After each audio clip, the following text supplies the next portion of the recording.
Servus, grüßt euch. Mein Name ist Konstantin, aka Gramson.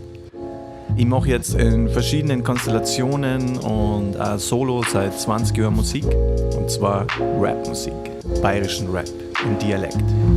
Der Fun Rap Biggie und mein Flow ist slow. Fühlt sich an wie ein Kapter mit der Genete voll.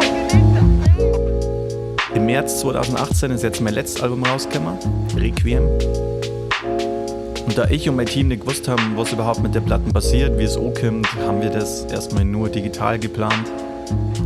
Wir haben jetzt eigentlich nichts großartig damit vorgehabt. Der Fun Rap, ja, ich und die Leute aufs Erd. Flieg über 10 und schau, wen ich kenn. Und jetzt kam aber so cooles Feedback und relativ viel auf kurze Zeit. Und es haben da einige Leute nachgefragt, gibt es denn das jetzt auch auf Vinyl oder nicht? Und jetzt haben wir gedacht, probieren wir es. Per Crowdfunding, dass wir die Platten auf Vinyl rausbringen.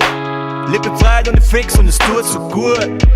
Keine Zeit für Tricks, weil keiner mehr irgendwas muss.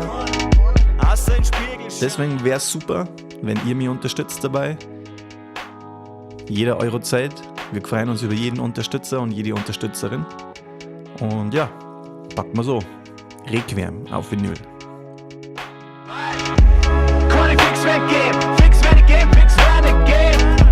Kann ich fix weggehen, fix wenn ich gehen, fix wenn ich gehen, fix weg. Kann ich fix weggehen, fix wenn ich gehen, fix wenn ich gehen. Kann ich fix weggehen, fix wenn ich gehen, fix wenn ich gehen.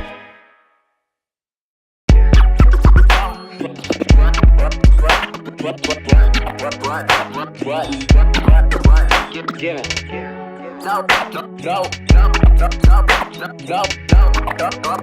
No. Give it.